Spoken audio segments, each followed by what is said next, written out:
Thank you, Mr. Chairman. I rise in favor of my amendment number 58, H.R. 8774, which prohibits classified teleworking and remote working for DoD employees. The COVID-19 pandemic is over, and House Republicans in the 118th Congress prioritized returning the federal workforce to the office and cracking down on wasted federal office space. To this extent, last year, I sponsored an amendment to the fiscal year 24 DoD appropriations bill blocking routine and regular telework and remote working, ensuring that DoD personnel who defend the nation operate largely in a classified environment are in the office. I want to thank Chairman Calvert and the committee, as similar language is in this year's bill. But since last year, new DoD policy may thwart the return to office needs of the government, while also raising serious national security concerns. On January 8, 2024, the DoD Office of the Undersecretary of Defense for Personnel and Readiness updated the department's telework and remote work policies for the first time since 2012.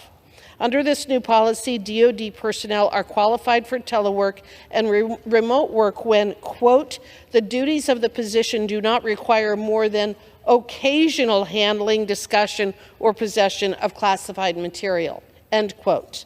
In short, if you handle classified information, you still qualify to work from home. While this policy permits the handling of information just up to the collateral secret level, it requires the DoD to provide the employee with a classified teleworking device, which means more resources and spending simply to accommodate telework desires in a job not compatible with that style of work. This is not the only development, as the Space Force has awarded contracts for the development of a digital environment to integrate classified and non-classified work from a remote location as well. Reporting on the development of this software already shows that there is an interest in elevating this technology to top secret and special access program level. Mr. Chairman, the development of these technologies and DoD policies for classified remote and telework are a new concerning trend. They risk delaying the return of the federal workforce to the office. A personnel traditionally exempt from telework and remote work are now being brought into the system versus focusing on bringing everyone back. It also raises significant national security concerns. Homes, coffee shops, and other places people choose to remote work from are simply not as secure as a DoD facility.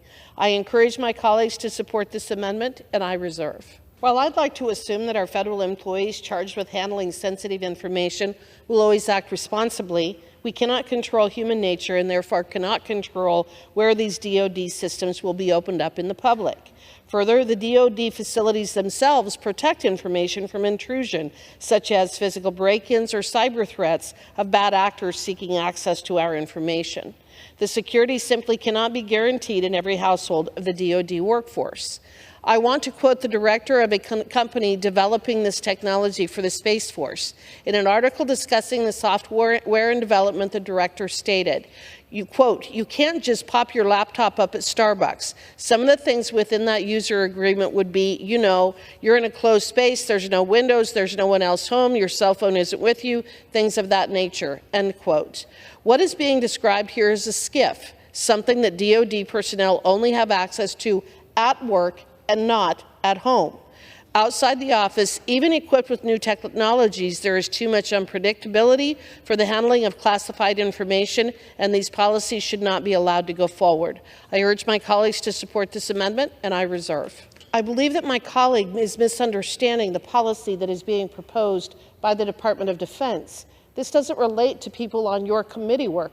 This has to do with the policy that was proposed by the DoD office on January 8, 2024, that would allow DoD personnel to occasionally handle, discuss, or process of classified material in an at-home or away-from-work setting. The purpose of the amendment is to prohibit that. So the idea that this is a total ban on telework for members of staff of Congress, that has absolutely nothing to do with this. This is directly related to the DoD Office of Undersecretary Personnel and Readiness policies that were updated earlier this year. So there's clearly a misunderstanding by my colleagues on the other side as to what the purpose of this amendment is.